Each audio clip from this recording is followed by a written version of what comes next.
Supra X125 Fi ini sudah menggantikan kiprok, aki, akan tetapi pengecasan sama sekali tidak normal. Step by step akan kita coba, kita periksa secara keseluruhan, secara terperinci. Buat kamu yang penasaran bagaimana kelanjutannya, simak video ini selengkapnya.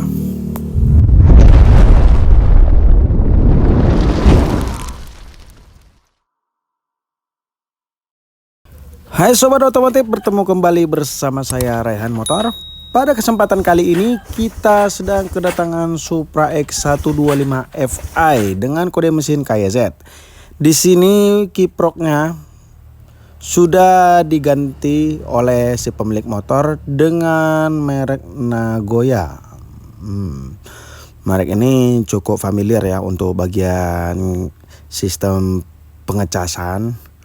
Ya bisa dibilang standar lah, cukup sih, mumpuni harusnya untuk kualitas Nagoya.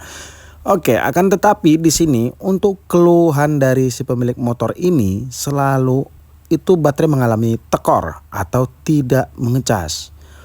2 atau 3 hari setelah berikutnya selalu tidak bisa starter. Padahal posisi keadaan aki itu baru.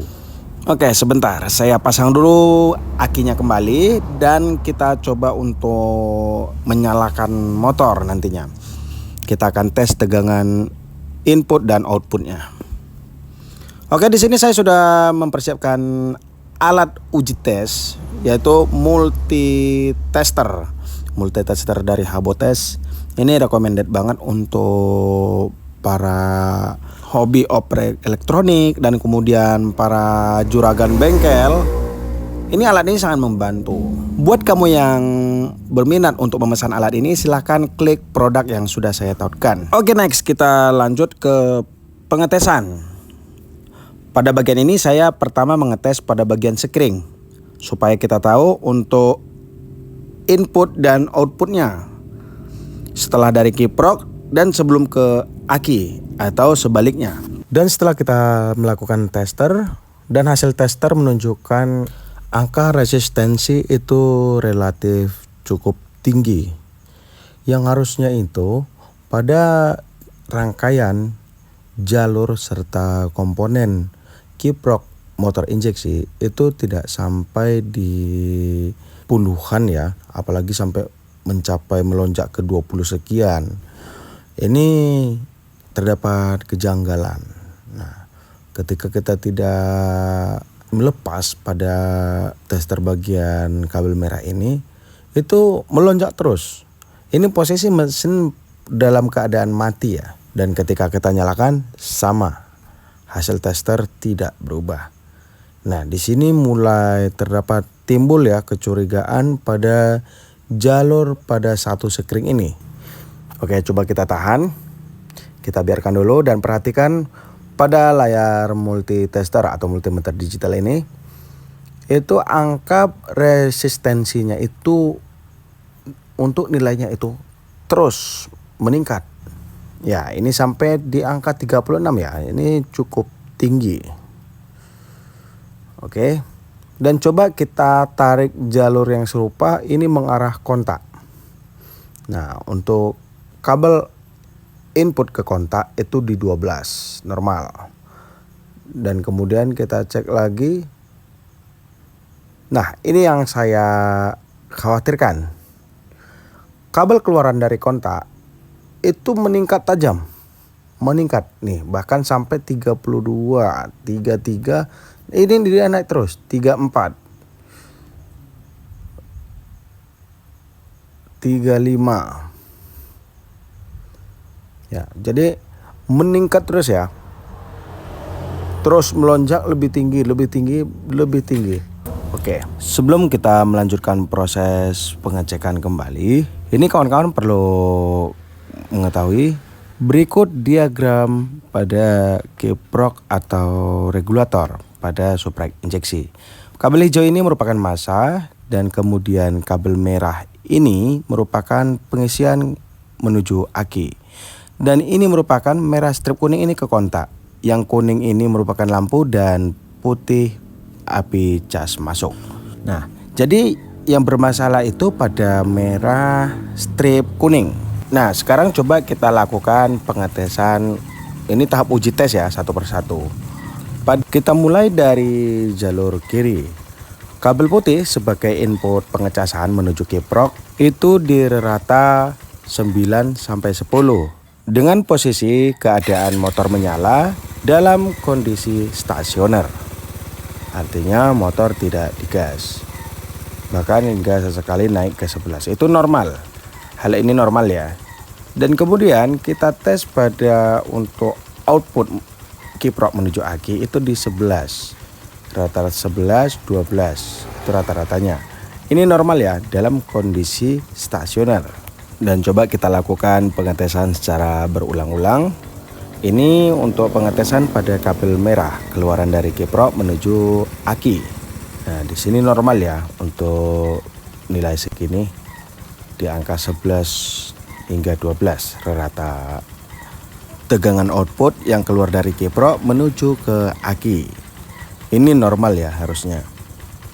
Akan tetapi pada faktanya motor ini setelah berjalan 2 sampai 3 hari motor hilang pengecasan, dan kemudian ketika saat tegangan pada baterai itu sama sekali tidak ada, pengapian bahkan hilang. Pada kasus ini bagikan misteri ya, jadi tidak langsung berulang-ulang terjadi errornya. Jadi ini kadang-kadang aja pengisian hilang timbul. Pada segmen ini saya lebih mengarah ke arah kontak ya, yang mana kabel merah strip kuning merupakan sebagai resistensi dari kontak itu menuju ke kiprok.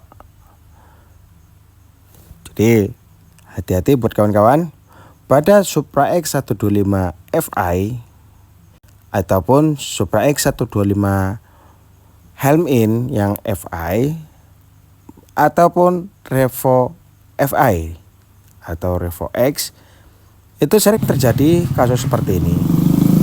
Nah, di sini kiprok hangat, bahkan lebih dari hangat, tapi tidak terlalu hingga ke panas ya.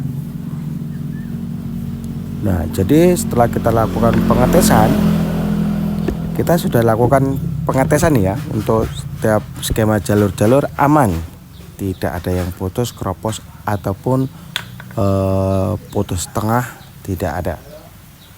Kita nyatakan pada jalur aman. Dan kemudian pada pengecasan kiprok juga aman. Jadi ada di kontak ini. Nah, di sini sebagai perbedaan pada kiprok dari motor umum lainnya, itu terdapat kabel merah strip kuning itu menuju ke kontak. Akan tetapi kadang sekali aman. Nah, ini coba kita nyalakan. Nah, normal, ketika kita gas itu normal. Akan tetapi beberapa hari kemudian setelah motor ini sampai ke konsumen, itu 2 sampai 3 hari itu pasti ada kendala di pengisian. Tidak mau mengisi pada sistem pengecasan hingga aki itu drop. Nah, untuk feeling kita ke kiprok ini aman. Ini seharusnya dalam kondisi 80% untuk kesehatan dari regulator atau kiprok. Artinya ini sangat mumpuni ya untuk digunakan. Ini masih bisa. Jadi pada kasus seperti ini coba periksa kembali pada bagian kontak ya. Tapi dalam catatan pada sekring masih tegangan yang sesuai pada tabel atau pada rumah sekring, tidak besar atau tidak lebih kecil daripada standar motor tersebut. Nah, seandainya pada kontak sudah dites tidak ada terjadi kesalahan pada kontak, besar kemungkinan hal itu terjadi diakibatkan sekring yang terlalu tinggi ataupun terlalu rendah nilainya. Akan tetapi biasanya ini setahu saya ketika sekring itu lebih kecil daripada standarnya itu akan putus. itu gampang putus. Akan tapi jika lebih besar, itu dikhawatirkan akan mengacaukan pada skema atau secara mekanis pada jalur kelistrikan pada injeksi. Nah, jadi jelas ya, pada kontak ini yang bermasalah nih. Ini biang keroknya. Semoga informasi bermanfaat. Sampai jumpa di video selanjutnya.